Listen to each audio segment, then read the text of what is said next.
Le 15 novembre 1998, Olivier Marchand, 24 ans, quitte son appartement du 18e arrondissement de Paris pour aller acheter du pain à la boulangerie du coin. Il ne reviendra jamais. 4 ans plus tard, sa fiancée Sophie Lemaire découvre une lettre cachée dans ses affaires personnelles. Une lettre qui révèle un secret si troublant qu'elle comprend enfin pourquoi l'homme qu'elle aimait a choisi de disparaître. Cette lettre contenait des coordonnées précises, un plan détaillé et la vérité sur ce qui s'est réellement passé cette nuit de novembre. Mais ce que Sophie va découvrir en suivant ces indices va la mener vers une réalité bien plus sombre que tout ce qu'elle avait imaginé. Comment un jeune homme ordinaire peut-il simplement s'évaporer dans les rues de Montmartre, laissant derrière lui une vie entière et une femme qui l'attendrait pendant des années? Et surtout, quel secret était assez terrible pour qu'il préfère disparaître plutôt que de l'affronter? Avant de continuer avec cette histoire troublante, si vous appréciez les cas mystérieux réels comme celui-ci, abonnez-vous à la chaîne et activez les notifications pour ne manquer aucun nouveau cas. Maintenant, découvrons comment tout a commencé. Paris, automne 1998. La capitale française vit une époque de transition. Internet commence à peine à s'installer dans les foyers parisiens, les téléphones portables restent un luxe, et les cafés de Montmartre résonnent encore des discussions passionnées sur l'art et la littérature. Dans cette atmosphère, Olivier Marchand mène une vie qui semble parfaitement ordinaire. Né le 3 mars 1974 dans le 14e arrondissement, Olivier grandit dans une famille de classe moyenne. Son père, Bernard Marchand, travaille comme fonctionnaire au ministère de la Culture, tandis que sa mère, Claire, enseigne le français dans un lycée de banlieue parisienne. Olivier hérite de leur amour pour les mots et la culture, mais aussi d'une certaine mélancolie qui caractérise sa personnalité depuis l'adolescence. En 1998, Olivier travaille comme assistant éditorial dans une petite maison d'édition spécialisée dans la littérature contemporaine, située près de Saint-Germain-des-Prés. C'est un emploi qu'il apprécie, même si le salaire reste modeste. Il partage un petit appartement de 2 pièces rue Marcadet avec Sophie Lemaire, sa fiancée depuis 2 ans. Sophie, âgée de 22 ans, termine ses études de littérature comparée à la Sorbonne et rêve de devenir traductrice. Leur histoire d'amour a commencé de façon romantique, comme souvent à Paris. Ils se sont rencontrés en septembre 1996 dans une librairie du quartier latin. Sophie cherchait une édition particulière de Marguerite Duras. Olivier feuilletait des manuscrits pour son travail. Une conversation s'est engagée naturellement, suivie d'un café, puis d'un dîner. Et très vite, ils ne se sont plus quittés. Les amis décrivent Olivier comme un jeune homme intelligent mais introverti, passionné de littérature et de nouvelles technologies. Il possède un des premiers ordinateurs personnels du quartier, un Pentium 2 qu'il a acheté d'occasion, et passe de nombreuses soirées à explorer ce nouveau monde qu'est Internet. Sophie trouve cette passion amusante, même si elle ne comprend pas toujours son enthousiasme pour ces machines compliquées. Le couple vit modestement mais heureux.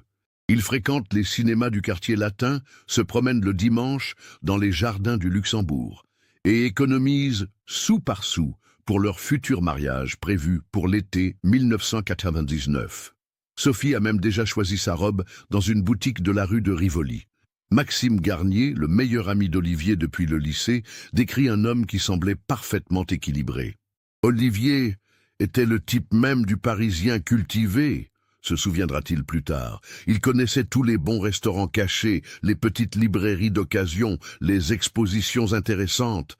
C'était quelqu'un sur qui on pouvait compter, toujours prêt à écouter, à donner des conseils. Jamais je n'aurais imaginé qu'il puisse simplement disparaître. Pourtant, avec le recul, certains détails auraient peut-être dû alerter ses proches. Depuis le début de l'année 1998, Olivier semble parfois distrait, préoccupé. Sophie remarque qu'il passe de plus en plus de temps devant son ordinateur, notamment le soir après le travail et parfois même la nuit. Là, quand elle lui demande ce qu'il fait, il répond vaguement qu'il explore des sites intéressants ou qu'il correspond avec des gens du monde entier. Elle n'insiste pas, pensant que c'est une passion passagère. Bernard et Claire Marchand, les parents d'Olivier, habitent toujours dans le même appartement du 14e arrondissement où leur fils a grandi. Ils entretiennent des relations chaleureuses avec le couple et attendent avec impatience le mariage de leur fils unique. Claire Marchand se souviendra plus tard des derniers mois avec une précision douloureuse. Olivier semblait nerveux quand il venait dîner. Il regardait souvent sa montre comme s'il avait hâte de repartir. Je me disais que c'était normal, qu'il était amoureux et voulait retrouver Sophie rapidement. Le quartier de Montmartre, où vit le couple, conserve encore, en 1998, son charme bohème, malgré la gentrification progressive. Leur immeuble, construit au début du XXe siècle, abrite une quinzaine d'appartements. Les voisins se connaissent, se saluent dans l'escalier, échangent parfois quelques mots sur le palier. Madame Bonneau, la concierge âgée de 70 ans, a l'œil sur tout ce qui se passe. Elle se souviendra parfaitement des dernières semaines d'Olivier. Ce jeune homme était toujours poli, toujours un mot gentil, racontera-t-elle aux enquêteurs. Mais depuis quelque temps, il recevait beaucoup de courriers, des lettres qui n'avaient pas l'air normales, si vous voyez ce que je veux dire. Et puis, il y a eu ces hommes qui sont venus le demander 2 ou 3 fois. Des hommes qui ne me disaient rien qui vaille, pas du quartier, vous comprenez. L'automne 1998 à Paris est particulièrement doux. Les feuilles des platanes de Montmartre prennent leur couleur dorée, les terrasses des cafés restent animées tard dans la soirée, et la ville baigne dans cette lumière particulière qui fait sa réputation mondiale. C'est dans cette atmosphère presque idyllique que va se jouer le drame de la famille Marchand. Le samedi 14 novembre 1998, Olivier et Sophie passent une journée qui restera gravée dans la mémoire de la jeune femme comme un concentré de bonheur et d'inquiétude mêlées. Ils se lèvent vers 10 heures, comme souvent le week-end, et prennent leur petit déjeuner dans la petite cuisine de leur appartement. Sophie remarque qu'Olivier semble plus détendu que ces derniers temps, presque soulagé, comme si un poids avait disparu de ses épaules. Il était différent ce jour-là, se souviendra-t-elle. Plus présent, plus attentif. Il m'a préparé le café exactement comme je l'aime, avec cette mousse de lait qu'il réussit si bien. Nous avons parlé de nos projets pour les fêtes de fin d'année, du voyage que nous voulions faire en Italie au printemps. Olivier semblait vraiment heureux, comme si tout allait s'arranger. Vers midi, ils descendent se promener dans Montmartre. Le soleil automnal illumine les rues pavées et les artistes de la place du Tertre installent leurs chevalets pour profiter de la lumière exceptionnelle. Olivier insiste pour qu'ils s'arrêtent chez leur marchand de journaux habituels où il achète Le Monde et Libération, comme chaque samedi. Monsieur Dubois, le marchand, se souviendra de cette visite. Olivier avait l'air normal. Peut-être même plus joyeux que d'habitude. Il a plaisanté sur les résultats du football, on a parlé de la météo, rien d'inhabituel. L'après-midi, ils rendent visite à Maxime Garnier qui habite un studio dans le 19e arrondissement. Les 3 amis passent quelques heures à discuter, écouter de la musique et jouer aux cartes. Maxime remarque lui aussi qu'Olivier semble apaisé. Il riait beaucoup. Il était détendu. À un moment, il a même dit qu'il se sentait libéré, mais je n'ai pas compris ce qu'il voulait dire. Quand je lui ai demandé de préciser, il a juste souri et changé de sujet. Vers 18 heures, Olivier et Sophie rentrent chez eux. Le couple prépare ensemble un dîner simple, des pâtes avec une sauce tomate maison que Sophie réussit particulièrement bien. Ils ouvrent une bouteille de vin rouge, un Côte-du-Rhône qu'Olivier avait gardé pour une occasion spéciale. Je me demandais pourquoi il voulait ouvrir cette bouteille ce soir-là, se souviendra Sophie. Il a dit que c'était pour célébrer notre amour, que nous méritait de nous faire plaisir. Sur le moment, j'ai trouvé ça romantique. Après le dîner, ils regardent un film à la télévision, blottis l'un contre l'autre sur leur petit canapé. Olivier semble particulièrement affectueux, câlinant Sophie, lui murmurant des mots doux à l'oreille. Il m'a dit qu'il m'aimait, plus que tout au monde, que j'étais la personne la plus importante de sa vie, se rappellera-t-elle, les larmes aux yeux. Il a ajouté que quoi qu'il arrive, je ne devais jamais en douter. J'ai trouvé ces paroles étranges, mais si touchantes aussi. Vers 23 heures, il se couche. Sophie s'endort rapidement, épuisée par cette belle journée. Olivier reste éveillé plus longtemps, fixant le plafond dans l'obscurité. Vers minuit, Sophie est vaguement réveillée par un bruit dans l'appartement. Elle entend Olivier se lever, puis des bruits étouffés venant du salon. Pensant qu'il se rend aux toilettes ou va boire un verre d'eau, elle se rendort aussitôt. Le dimanche 15 novembre, Sophie se réveille vers 9 heures et constate qu'Olivier n'est plus dans le lit.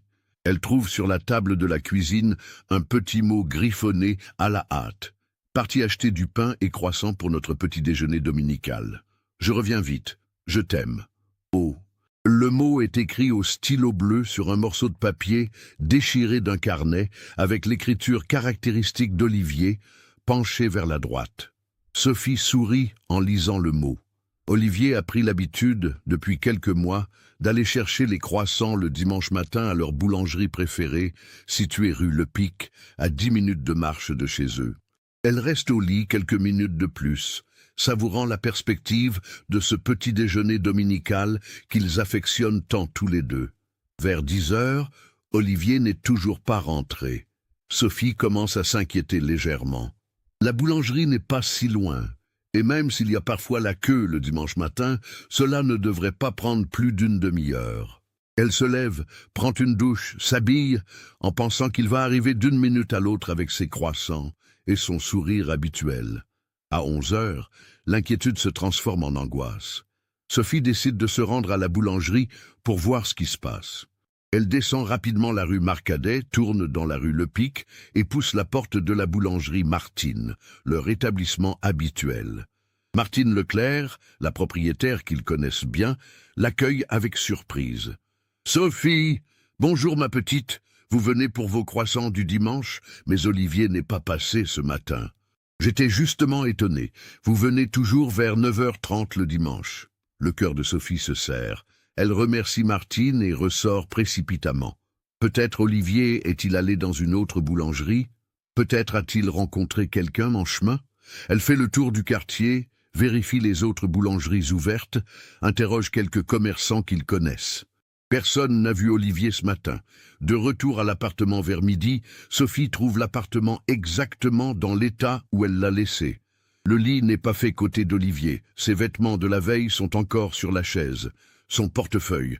Sophie court vers la commode où Olivier range habituellement ses affaires. Son portefeuille est là, avec ses papiers d'identité et environ 300 francs en liquide. Ses clés de l'appartement aussi. Seuls manquent les vêtements qu'il portait pour sortir, un jean foncé, un pull gris et sa veste en cuir marron qu'il met toujours pour les sorties de quartier. L'angoisse se transforme en panique. Sophie appelle immédiatement Maxime Garnier. « Maxime, c'est Sophie. Est-ce qu'Olivier est chez toi par hasard ?» La réponse négative de son ami confirme ses pires craintes. Maxime propose de venir immédiatement. Mais Sophie préfère d'abord appeler les parents d'Olivier. Bernard Marchand décroche dès la première sonnerie. « Sophie, que se passe-t-il » La voix inquiète du père révèle qu'Olivier ne lui a pas donné de nouvelles non plus. En quelques mots, Sophie explique la situation. Un silence pesant s'installe au bout du fil. « Nous arrivons tout de suite », dit simplement Bernard. Les parents d'Olivier arrivent dans l'heure qui suit, accompagnés de Maxime. Ensemble, ils fouillent l'appartement à la recherche d'indices. Claire Marchand remarque immédiatement que l'ordinateur d'Olivier est éteint, ce qui est inhabituel. « Il laissait toujours son ordinateur en veille », dit-elle. « Il disait que c'était plus pratique pour se connecter à Internet. Quand il l'allume, il découvre que l'historique de navigation a été effacé, ce qui ne ressemble pas aux habitudes d'Olivier. À 15 heures, la décision est prise d'alerter la police.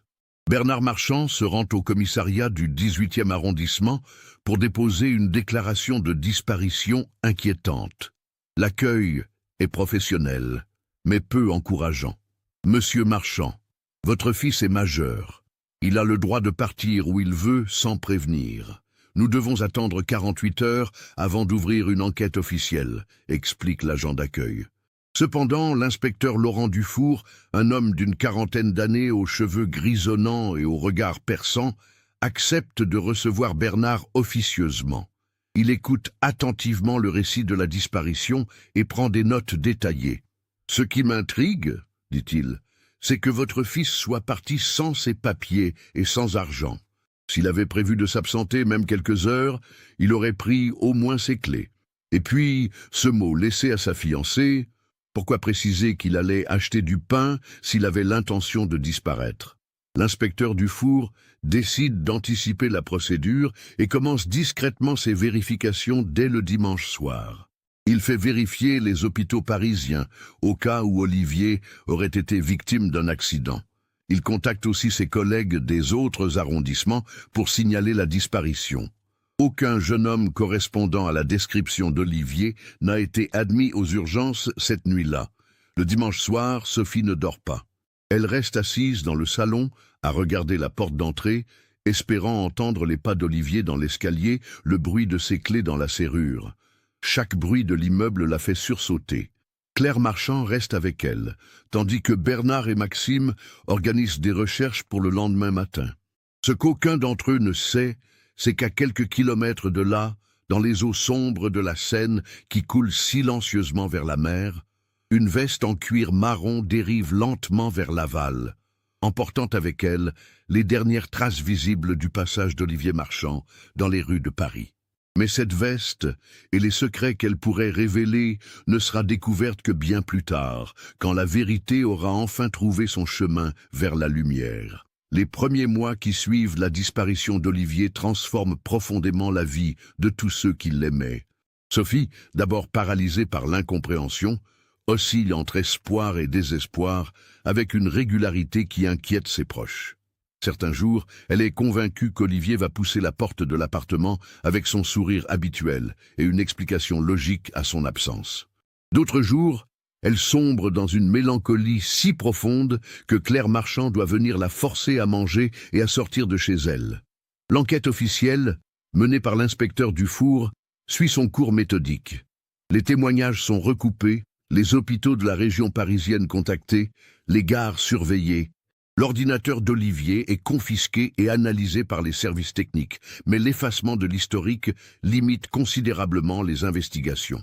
C'est comme si quelqu'un avait voulu faire disparaître les traces de ses activités récentes, note l'inspecteur dans son rapport. Mais paradoxalement, le reste de l'ordinateur ne révèle rien d'inhabituel.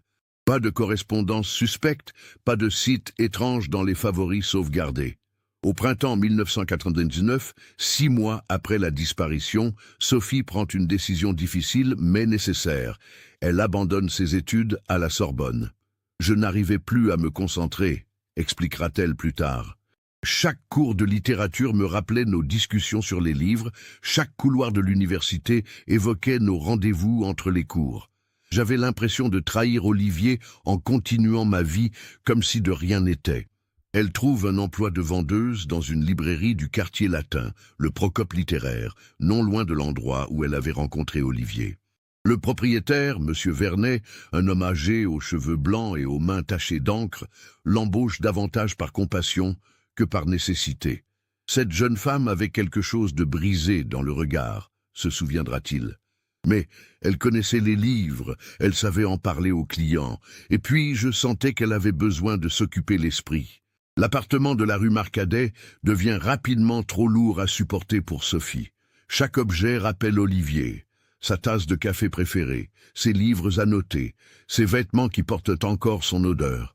En juillet 1999, elle prend la décision de déménager. Les parents d'Olivier l'aident à emballer les affaires de leur fils dans des cartons qu'ils entreposent dans leur cave du 14e arrondissement. Un jour, quand il reviendra, il sera content de retrouver ses affaires, dit Claire Marchand, qui refuse encore d'envisager le pire.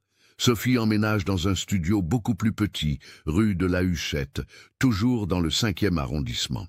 L'appartement donne sur une cour intérieure sombre, mais la jeune femme apprécie son anonymat. Ici, personne ne la connaît, personne ne lui pose de questions sur son fiancé disparu. Elle peut pleurer en paix, espérer en silence et reconstruire lentement sa vie brisée. Les parents d'Olivier vivent leur propre calvaire. Bernard Marchand, habituellement si méthodique dans son travail au ministère, commet des erreurs inhabituelles. Ses collègues remarquent sa distraction, ses absences mentales pendant les réunions. Claire, elle, développe une obsession pour les faits divers dans les journaux. Chaque corps non identifié retrouvé dans la Seine, chaque accident mentionné dans le Parisien l'a fait bondir vers le téléphone pour appeler l'inspecteur Dufour.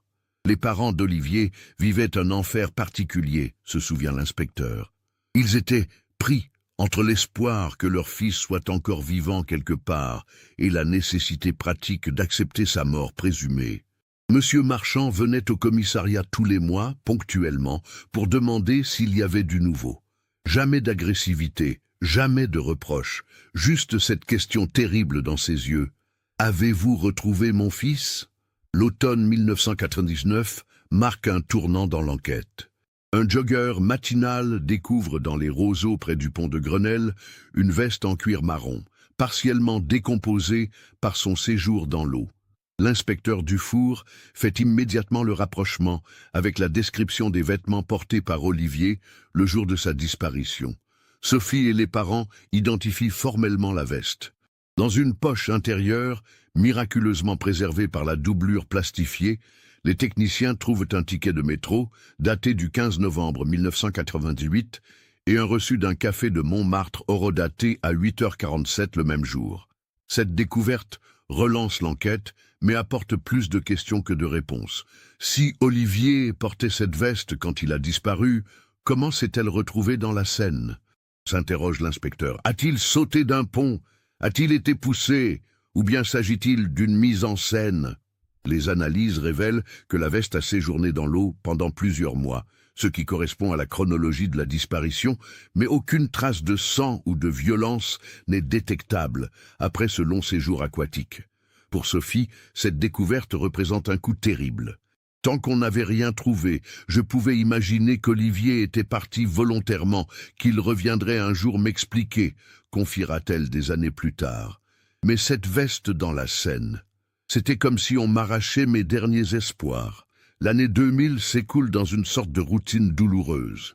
Sophie travaille 6 jours par semaine à la librairie, rentre chez elle le soir, mange peu, sort rarement. Ses anciennes amies de la Sorbonne tentent de la maintenir dans leur cercle social, mais Sophie décline poliment la plupart des invitations. « Je me sentais comme un fantôme », dira-t-elle. « Les gens ne savaient plus comment me parler. J'étais ni veuve, ni célibataire, ni mariée. J'existais dans un entre-deux permanent. » Maxime Garnier, le meilleur ami d'Olivier, reste fidèle à la famille malgré sa propre douleur. Il rend visite régulièrement aux parents Marchand, emmène parfois Sophie au cinéma ou dans un musée. Maxime était le seul qui pouvait me parler d'Olivier sans que ce soit douloureux, se souviendra Sophie. Il me racontait des anecdotes de leur adolescence, des projets qu'ils avaient ensemble. Grâce à lui, Olivier restait vivant dans ma mémoire, pas comme un fantôme, mais comme l'homme que j'avais aimé. Au printemps 2001, l'inspecteur Dufour est muté dans un autre service. Son remplaçant, l'inspecteur Gérard Moreau, reprend le dossier avec un œil neuf mais moins d'implication personnelle. Pour lui, c'était juste un dossier parmi d'autres, se souviendra Bernard Marchand avec amertume. Il n'avait pas cette détermination, cette empathie que nous avions connue avec l'inspecteur Dufour. C'est à cette époque que Sophie commence à développer une théorie personnelle sur la disparition d'Olivier. Elle passe de longues heures à analyser les derniers mois précédant la disparition, à éplucher les rares indices laissés par son fiancé. Elle remarque que depuis le début de l'année 1998, Olivier recevait effectivement plus de courriers que d'habitude, et que ce courrier semblait l'inquiéter. Elle se souvient aussi de conversations téléphoniques étranges où Olivier parlait à voix basse et raccrochait rapidement quand elle entrait dans la pièce. Olivier avait un secret, conclut-elle, quelque chose qu'il ne pouvait ou ne voulait pas me dire. Mais quoi? Et pourquoi ne m'a-t-il pas fait confiance? Cette certitude la ronge autant qu'elle l'apaise. Au moins, elle a une direction pour ses pensées, un espoir de comprendre un jour ce qui s'est réellement passé. L'été 2001 marque le 3e anniversaire de leur rencontre dans la librairie du quartier latin. Sophie décide de s'y rendre seule, pour un pèlerinage personnel et douloureux. Elle retrouve l'étagère où elle cherchait ce livre de Marguerite Duras, l'endroit exact où Olivier s'était approché d'elle pour la première fois. « Excusez-moi, vous cherchez l'amant ?» Il y a une belle édition folio dans la section littérature française. Ces mots résonnent encore dans sa mémoire avec une précision cruelle. C'est ce jour-là que Sophie prend une décision qui changera le cours des années suivantes. Elle décide de rechercher activement la vérité sur Olivier, de mener sa propre enquête parallèle à celle au point mort de la police. « Je ne pouvais plus attendre passivement, dira-t-elle. Si la police n'arrivait pas à découvrir ce qui était arrivé à Olivier, alors je le découvrirais moi-même. » Le 3 mars 2002, jour du 28e anniversaire d'Olivier, Sophie prend une décision qu'elle reporte depuis des mois. Elle va récupérer les affaires de son fiancé chez ses parents pour tenter d'y découvrir des indices que la police aurait pu manquer.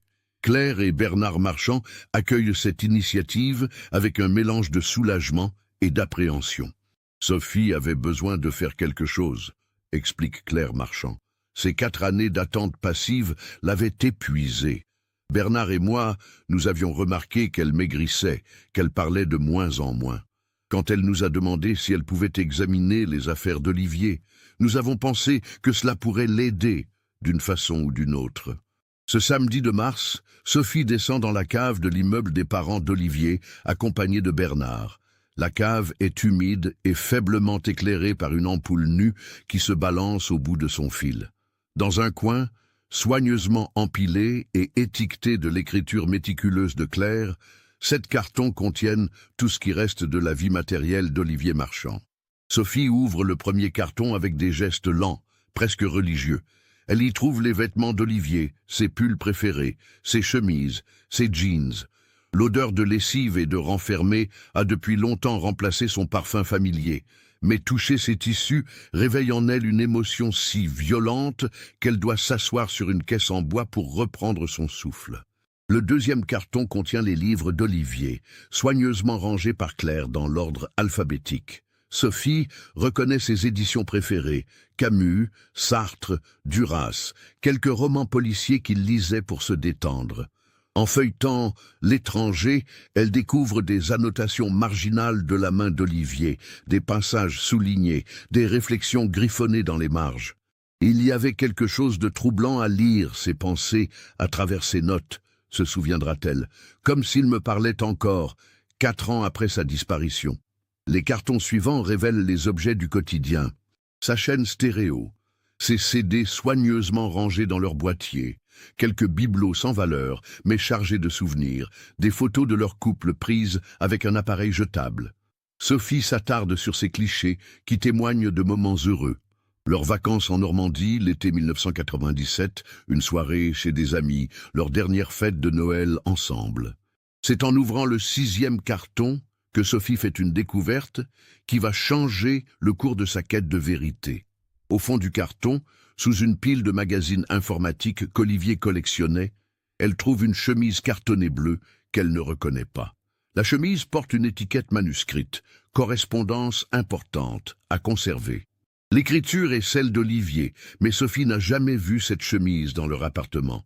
Avec des mains qui tremblent légèrement, elle ouvre la chemise. À l'intérieur, elle découvre une quinzaine de lettres, certaines encore dans leurs enveloppes, d'autres pliées séparément. Les enveloppes ne portent pas d'adresse d'expéditeur, seulement le nom et l'adresse d'Olivier. Les timbres indiquent des envois entre janvier et octobre 1998. Sophie sort la première lettre de son enveloppe. Le papier est de qualité médiocre, le texte tapé à la machine sur une vieille machine à écrire. Le contenu la frappe comme un coup de poing. Monsieur Marchand, votre situation devient préoccupante. Le montant de vos dettes s'élève maintenant à 47 000 francs, intérêts compris. Nous vous rappelons que nos conditions de remboursement sont non négociables. Vous avez jusqu'au 30 mars pour régulariser votre situation.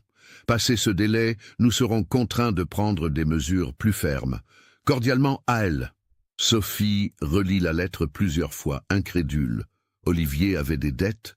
47 000 francs représentent une somme énorme pour leur budget d'alors, plus d'1 année de salaire de son fiancé. Comment avait-il pu accumuler une telle somme sans qu'elle s'en aperçoive? Elle ouvre rapidement les autres lettres. Elles sont toutes du même expéditeur mystérieux à elle et retracent l'évolution inquiétante de la situation financière d'Olivier. La première, datée de janvier 1998, mentionne une dette de 15 000 francs. Les suivantes montrent une escalade. 22 000 francs en mars, 31 000 en juin, 38 000 en août, jusqu'à cette dernière lettre d'octobre qui évoque 47 000 francs. Le ton des lettres évolue également. Les premières sont polies, presque cordiales, parlant de difficultés temporaires et de solutions amiables. Les dernières deviennent menaçantes, évoquent des mesures coercitives, des moyens de pression alternatifs. Et dans la toute dernière, une phrase glace le sang de Sophie. Nous savons que mademoiselle le maire travaille à la Sorbonne et emprunte chaque soir le RER B depuis Châtelet. Elle semble être une jeune femme charmante. Il serait dommage qu'elle soit impliquée dans vos difficultés.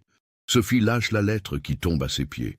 Ses jambes se dérobent et elle doit s'appuyer contre le mur humide de la cave pour ne pas s'effondrer. Ces gens, ces mystérieux créanciers, la connaissaient. Ils la surveillaient. Ils l'avaient menacée sans qu'elle le sache. « Bernard !» appelle-t-elle d'une voix étranglée. Le père d'Olivier, qui patientait près de l'escalier en lisant son journal, accourt immédiatement. Il trouve Sophie livide, les lettres éparpillées autour d'elle. « Qu'est-ce que c'est que ça ?» demande-t-il en ramassant une des lettres. Il lit rapidement et son visage se décompose. « Mon Dieu, Olivier avait des dettes, mais comment? Pourquoi ne nous a-t-il rien dit ?» Ensemble, ils remontent dans l'appartement où Claire les attend avec du thé et des gâteaux. Quand elle voit leur visage défait et les lettres dans leurs mains, elle comprend immédiatement qu'ils ont découvert quelque chose de grave. Bernard lui lit les lettres les plus significatives. Claire devient de plus en plus pâle à mesure que la lecture progresse. « 47 000 francs, murmure-t-elle. Mais avec quoi? Le salaire d'Olivier ne lui permettait pas de dépenser de telles sommes, et nous l'aurions aidé. Pourquoi ne nous a-t-il rien dit ?» Sophie, qui a retrouvé un peu de ses esprits, examine plus attentivement les enveloppes. « Regardez les adresses d'expédition, dit-elle. Il n'y en a pas. Ces lettres ont été déposées directement dans votre boîte aux lettres ou dans celle de notre immeuble. Ces gens savaient où nous habitions. Cette découverte ouvre brutalement une nouvelle perspective sur la disparition d'Olivier. Il n'avait pas disparu par accident ni par coup de tête romantique. Il était poursuivi par des créanciers manifestement peu scrupuleux, qui n'hésitaient pas à menacer sa fiancée pour le faire payer. Il nous protégeait, comprend soudain Sophie. C'est pour ça qu'il a disparu. Il savait qu'ils allaient s'en prendre à moi, alors il a préféré partir pour nous mettre à l'abri. Mais cette révélation soulève encore plus de questions qu'elle n'en résout. Comment Olivier avait-il accumulé de telles dettes? Avec qui était-il en affaires?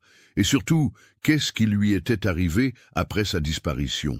La découverte des lettres transforme radicalement la perception que Sophie avait de la disparition d'Olivier.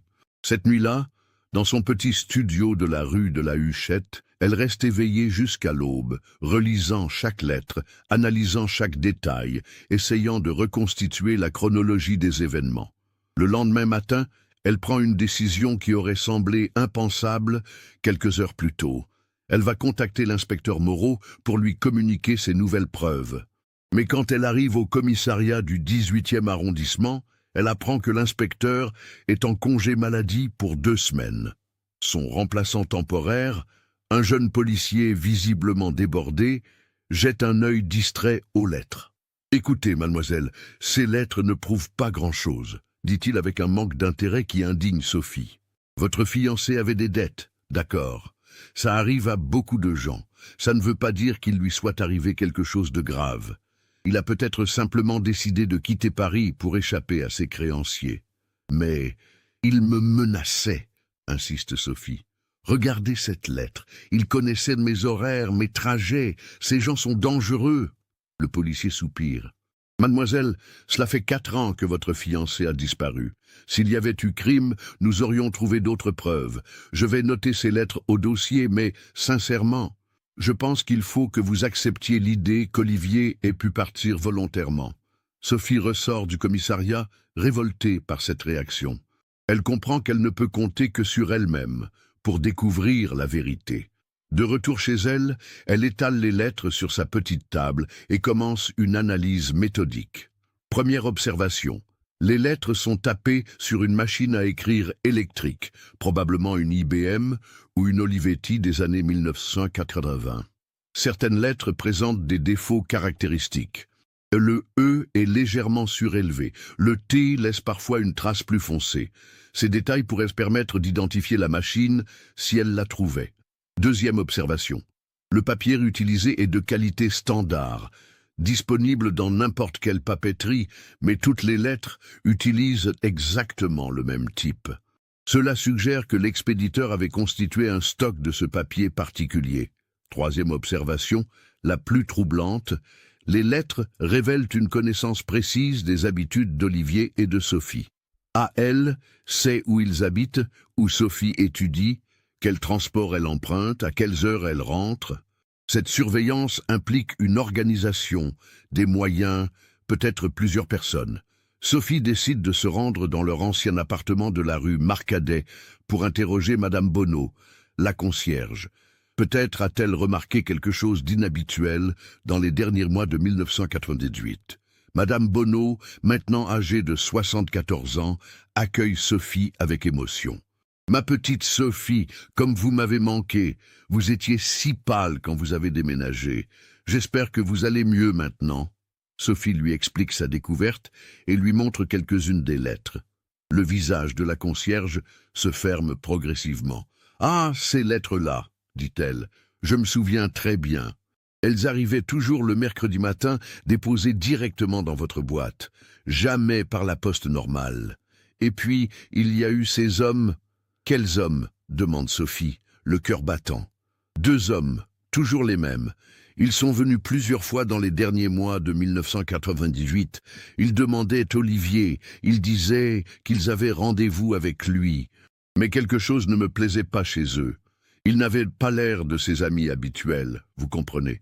Plus âgés, moins, moins comme il faut. » Madame Bonneau se souvient avec une précision remarquable. « Le plus grand avait une cicatrice sur la joue gauche, ici, dit-elle en désignant son propre visage. L'autre était plus petit, trapu, il portait toujours un costume sombre, mais qui avait l'air cheap, si vous voyez ce que je veux dire. Il parlait avec un accent, peut-être du sud, ou d'ailleurs, je ne sais pas très bien. Et qu'est-ce qu'il disait exactement? Il demandait à quelle heure Olivier rentrait du travail, s'il était souvent là le soir. Une fois, le plus petit m'a demandé si la petite blonde habitait toujours avec lui. Je suppose qu'il parlait de vous. Ça m'avait mise mal à l'aise, alors je lui ai dit que je ne donnais pas d'informations sur les locataires. » Cette conversation confirme les pires craintes de Sophie. Olivier était effectivement surveillé, et elle aussi. Ces hommes préparaient quelque chose, et la disparition d'Olivier n'était certainement pas un départ volontaire. En sortant de l'immeuble, Sophie remarque un détail qui lui avait échappé 4 ans plus tôt. En face de leur ancien immeuble, de l'autre côté de la rue Marcadet, se trouve un café-tabac avec une terrasse qui offre une vue directe sur l'entrée. C'est l'endroit idéal pour surveiller les allées et venues des habitants. Elle traverse la rue et entre dans le café. Le patron, un homme d'une 50aine d'années aux bras tatoués, l'accueille aimablement. Quand Sophie lui explique qu'elle enquête sur son fiancé disparu qui habitait en face, son attitude change légèrement. « Ah oui, le jeune homme brun qui a disparu il y a quelques années, dit-il. Je me souviens de cette histoire. Il venait parfois prendre un café ici le matin avant d'aller au travail. Un type tranquille, poli, toujours un mot gentil. Est-ce que vous vous souvenez d'hommes qui seraient venus régulièrement dans votre café à cette époque ? Des hommes qui semblaient surveiller l'immeuble d'en face ?» Le patron hésita, jette un regard vers les autres clients, puis se penche vers Sophie. « Écoutez, je ne veux pas d'ennui, d'accord? Mais oui, il y a eu ces 2 types. Ils venaient plusieurs fois par semaine, toujours s'installer à cette table-là, dit-il en désignant une table près de la fenêtre. Ils commandaient juste un café, mais ils restaient des heures à regarder dehors. Ça finissait par me gêner, parce qu'ils occupaient une table sans consommer beaucoup. À quoi ressemblaient-ils? L'un était grand, avec une cicatrice, l'autre plus petit, toujours en costume. Ils parlaient pas beaucoup, mais quand ils le faisaient, c'était à voix basse. Et ils notaient des trucs dans un petit carnet. Franchement, ils avaient pas l'air net. Le patron marque une pause, puis ajoute « Il y a autre chose. Le jour où votre fiancé a disparu, ces deux hommes étaient là. Je m'en souviens parce que c'était un dimanche. Et d'habitude, ils venaient en semaine. Ils sont arrivés très tôt, vers 8 heures du matin. Ils ont commandé leur café habituel et ils ont attendu. Vers 9 heures, j'ai vu votre fiancé sortir de l'immeuble et partir vers la rue Le Pic. Les deux hommes se sont levés immédiatement et l'ont suivi. Sophie sent son sang se glacer. Vous êtes sûr que c'était le jour de sa disparition? Certain, parce que c'est le dernier jour où je l'ai vu, votre fiancé. Et les deux types, ils ne sont jamais revenus après ça. Cette révélation change tout. Olivier n'est pas allé acheter du pain ce matin-là par hasard. Il était attendu, suivi, probablement intercepté entre chez eux et la boulangerie. Sa disparition n'était pas accidentelle, c'était un enlèvement. Sophie sort du café avec la tête qui tourne. Elle tient enfin une piste sérieuse, des témoins, des éléments qui permettent de reconstituer les dernières heures d'Olivier. Mais elle mesure aussi le danger dans lequel elle se met en menant cette enquête. Si ces hommes ont été capables de faire disparaître Olivier, qu'est-ce qui les empêcherait de s'en prendre à elle? De retour chez elle, elle prend une décision cruciale. Elle va essayer de retrouver l'origine de ses dettes. Les lettres mentionnent des sommes précises, une progression logique, des intérêts calculés. Ce ne sont pas des dettes ordinaires auprès d'une banque ou d'amis. C'est quelque chose de plus organisé, de plus dangereux. Elle repense aux habitudes d'Olivier dans les derniers mois de 1998. Ses longues soirées devant l'ordinateur, son intérêt grandissant pour Internet, sa nervosité croissante, et soudain, un détail lui revient. Olivier avait parlé plusieurs fois de sites de jeux qu'il découvrait en ligne, de la possibilité de gagner de l'argent facilement grâce à des paris sportifs ou des jeux de cartes virtuels. « Mon Dieu !» murmure-t-elle. Olivier jouait en ligne, et il avait perdu beaucoup plus qu'il ne pouvait se permettre. Cette hypothèse explique tout. L'accumulation progressive des dettes, le secret maintenu vis-à-vis de sa famille et d'elle-même, l'effacement de l'historique de navigation sur son ordinateur. Olivier était devenu accro aux jeux d'argent sur Internet, une addiction naissante en 1998, et il était tombé entre les mains d'organisateurs peu scrupuleux. Mais cette découverte soulève une question terrifiante. Si Olivier devait 47 000 francs à des gens dangereux, et s'il a disparu pour les protéger, elle et sa famille, qu'est-il devenu?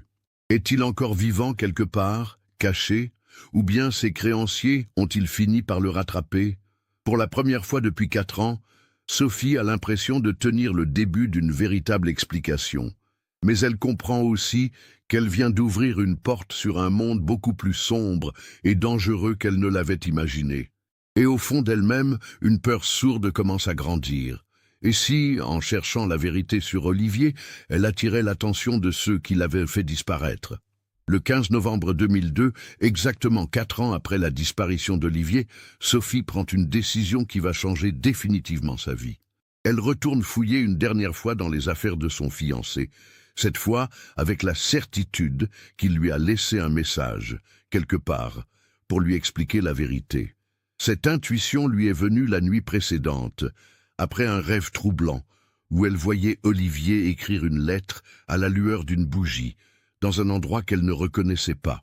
Au réveil, une phrase résonnait dans sa tête avec une netteté surprenante. « Sophie, si tu lis ceci, c'est que j'ai échoué. » Ces mots n'étaient pas de son invention, elle en était certaine.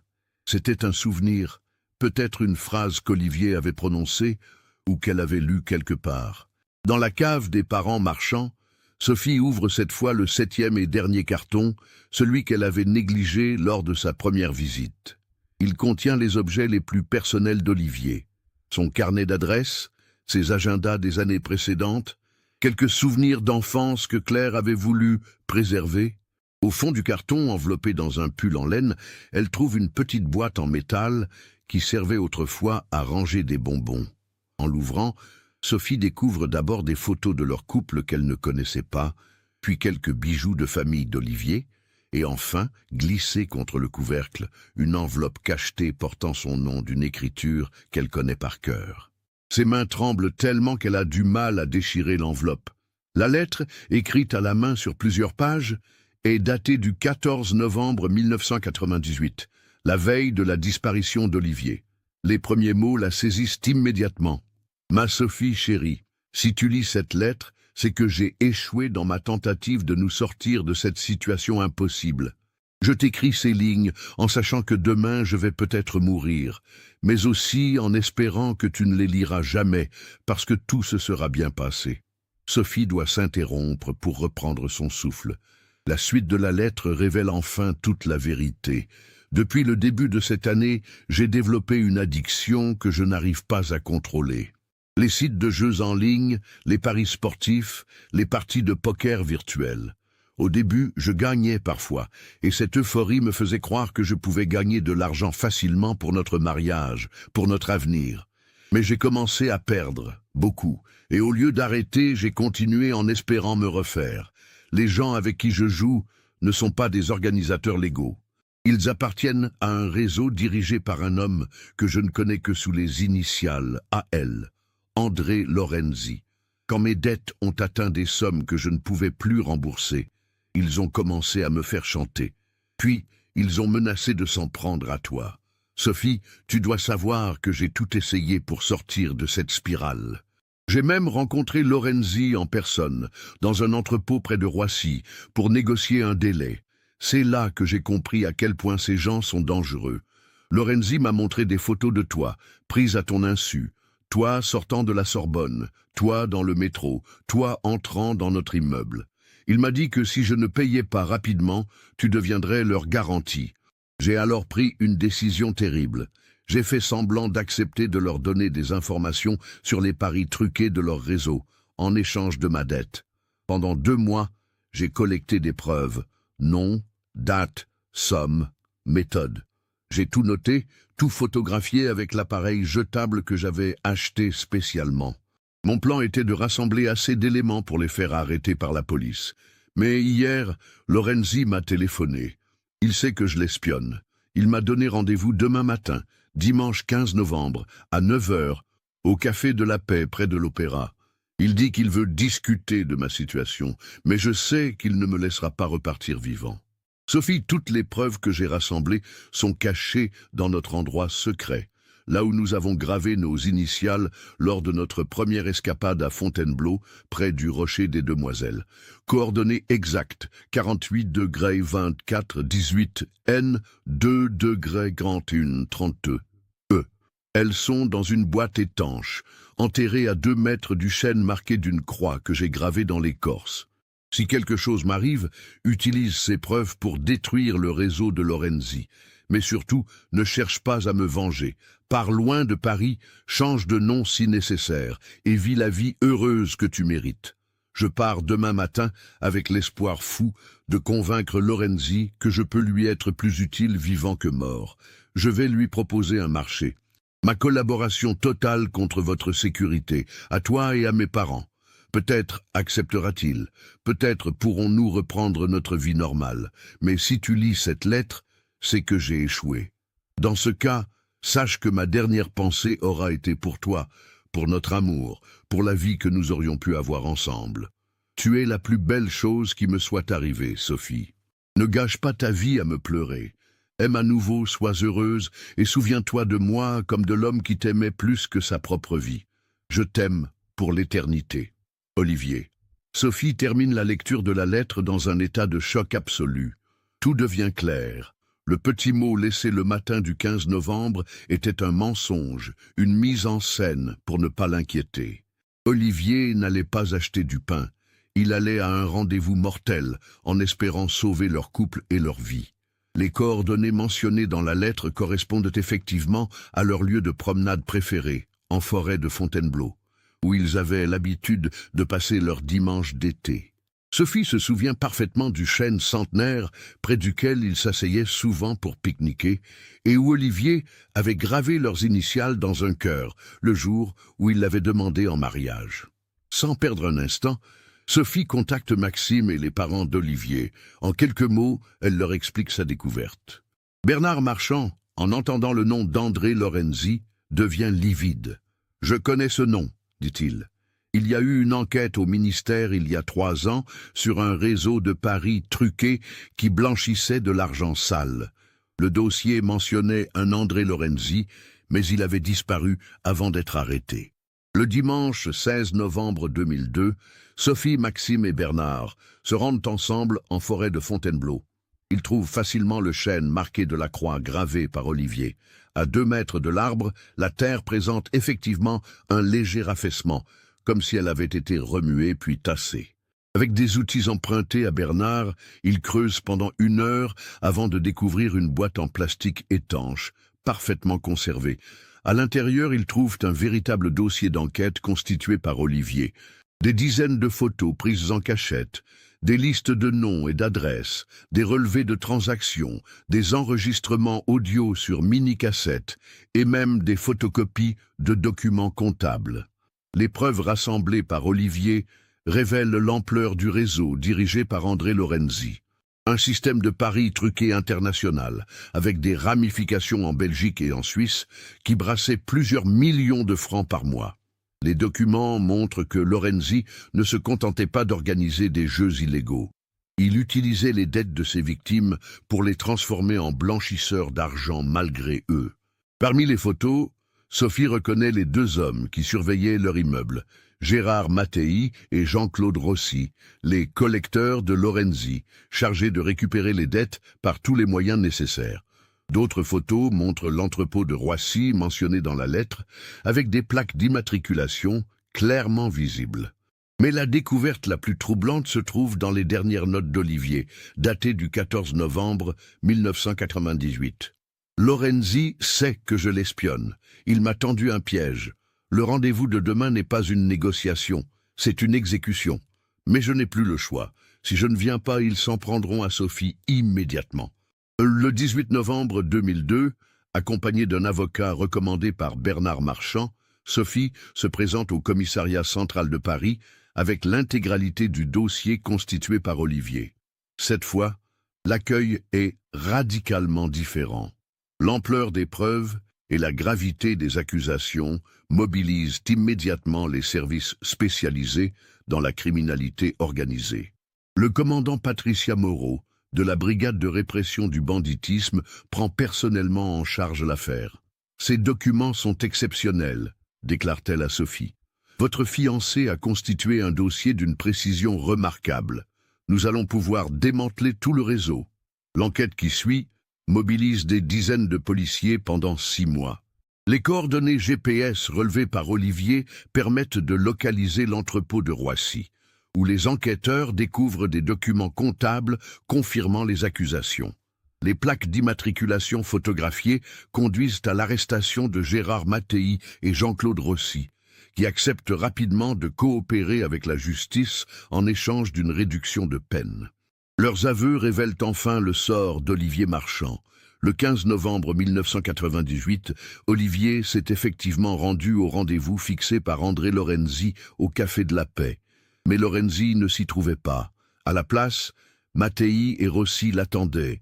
Ils l'ont emmené de force dans une voiture et conduit à l'entrepôt de Roissy. Lorenzi voulait récupérer les preuves qu'Olivier avait rassemblées contre le réseau, explique Mattei lors de son interrogatoire. Il pensait qu'en le menaçant suffisamment, le gamin finirait par parler. Mais Olivier a refusé de dire où il avait caché ses documents. Il répétait qu'il n'avait rien, qu'il ne savait rien. Selon les aveux des 2 hommes, Olivier a été séquestré pendant 3 jours dans l'entrepôt. Lorenzi tentait de le faire parler par tous les moyens, alternant menaces et fausses promesses. Olivier maintenait sa version. Il n'avait pas de preuves. Il voulait seulement qu'on le laisse tranquille avec sa fiancée. Le 18 novembre 1998, 3 jours après sa disparition, épuisé par les interrogatoires et les privations, Olivier a finalement tenté de négocier sa libération. Il a proposé à Lorenzi de travailler pour lui, de devenir un appât pour attirer d'autres victimes dans le réseau de jeux truqués. En échange, il demandait qu'on laisse Sophie et sa famille en paix. Lorenzi a semblé accepter, raconte Rossi. Il a dit à Olivier qu'il allait réfléchir à sa proposition, mais en réalité, il avait déjà décidé de s'en débarrasser. Un type qui avait essayé de l'espionner ne pouvait pas être digne de confiance. Le soir du 18 novembre 1988, André Lorenzi a personnellement exécuté Olivier Marchand d'une balle dans la tête, dans l'entrepôt de Roissy. Son corps a été dissous dans de l'acide, selon la méthode habituelle du réseau pour faire disparaître les preuves. La veste en cuir retrouvée dans la Seine avait été jetée volontairement pour créer une fausse piste et faire croire à un suicide. Lorenzi était méticuleux, explique le commandant Moreau à Sophie. Il avait prévu que la famille et les amis d'Olivier finiraient par accepter l'idée d'un suicide et que l'enquête serait classée. Il n'avait pas imaginé qu'Olivier aurait constitué un dossier aussi complet, ni qu'il l'aurait caché si efficacement. André Lorenzi lui-même est arrêté en mars 2003 dans sa villa de la Côte d'Azur, où il coulait une retraite dorée grâce aux millions détournés par son réseau. Confronté aux preuves rassemblées par Olivier, il finit par avouer le meurtre et révèle l'emplacement de plusieurs autres victimes du réseau. Le procès s'ouvre en septembre 2004 devant la cour d'assises de Paris. Sophie, qui s'est constituée partie civile, assiste à toutes les audiences, voir enfin André Lorenzi, cet homme qui a détruit sa vie, et celle d'Olivier, lui procure un mélange de soulagement et de colère. Il était plus petit que je l'imaginais, se souviendra-t-elle. Plus ordinaire aussi. J'avais fantasmé un monstre et je me retrouvais face eux, un homme banal, presque insignifiant. André Lorenzi est condamné à la réclusion criminelle à perpétuité pour meurtre, séquestration et organisation d'un réseau de criminalité organisée. Gérard Mattei et Jean-Claude Rossi écopent respectivement de 20 et 15 ans de prison. Au total, 43 membres du réseau sont condamnés et plusieurs millions d'euros d'avoirs criminels sont saisis. Pour Sophie, le procès marque la fin d'un calvaire de 6 ans, mais aussi le début d'une nouvelle épreuve. Apprendre à vivre avec la vérité. Olivier n'est pas parti volontairement, il n'a pas choisi de l'abandonner. Il est mort en essayant de la protéger, en refusant de révéler l'emplacement des preuves qui ont finalement permis de rendre justice. Olivier avait prévu sa propre mort, comprend-elle. Il savait qu'il ne sortirait pas vivant de ce rendez-vous, mais il espérait que ces preuves serviraient un jour à démanteler le réseau et à protéger d'autres victimes. En un sens, il a réussi. Après le procès, Sophie décide de quitter Paris. Elle s'installe à Lyon, où elle reprend ses études de littérature et devient finalement traductrice, comme elle en rêvait avec Olivier. Elle se marie en 2008 avec un collègue professeur, et ils ont 2 enfants. Mais elle n'oublie jamais Olivier, ni le sacrifice qu'il a consenti pour la sauver. Chaque 15 novembre, anniversaire de la disparition d'Olivier, Sophie se rend en forêt de Fontainebleau, près du chêne où ils avaient gravé leurs initiales. Elle y dépose des fleurs et passe quelques heures à se souvenir de leur amour, de leur projet brisé, mais aussi de la leçon de courage que lui a laissé l'homme de sa vie. Olivier m'a appris que l'amour véritable, c'est être prêt à tout sacrifier pour protéger l'autre, dira-t-elle dans un témoignage publié en 2010. Il est mort pour que je puisse vivre libre et en sécurité. Grâce à son sacrifice, des dizaines d'autres personnes ont été sauvées du piège de ce réseau criminel. Il n'est pas mort pour rien. En 2012, la ville de Paris inaugure un petit square dans le 18e arrondissement, près de l'ancien appartement d'Olivier et Sophie. Il porte le nom de Square Olivier Marchand, en mémoire d'un jeune homme ordinaire qui a trouvé le courage extraordinaire de défier des criminels pour protéger celle qu'il aimait. Sur la plaque commémorative, on peut lire « À la mémoire d'Olivier Marchand », 1974-1998, qui a sacrifié sa vie pour que la justice triomphe et que l'amour survive à la mort. Sophie, maintenant âgée de 42 ans, se rend parfois dans ce petit square avec ses enfants. Elle leur raconte l'histoire d'Olivier, l'homme qui aurait pu être leur parrain et qui leur a offert, sans le savoir, une mère vivante et libre grâce à son sacrifice ultime. Cette histoire nous montre comment l'amour véritable peut pousser quelqu'un aux actes les plus héroïques, mais aussi comment les addictions peuvent nous entraîner dans des spirales destructrices. Olivier Marchand était un jeune homme ordinaire qui s'est retrouvé pris au piège de ses propres faiblesses, mais qui a trouvé la force de transformer sa mort en un acte d'amour et de justice. Que pensez-vous de cette histoire? Avez-vous réussi à percevoir les signes tout au long du récit? Partagez vos théories dans les commentaires. Si vous avez apprécié cette enquête approfondie, n'oubliez pas de vous abonner à la chaîne et d'activer les notifications. Mettez un like si cette histoire vous a touché et partagez-la avec quelqu'un qui s'intéresserait aussi à des cas comme celui-ci.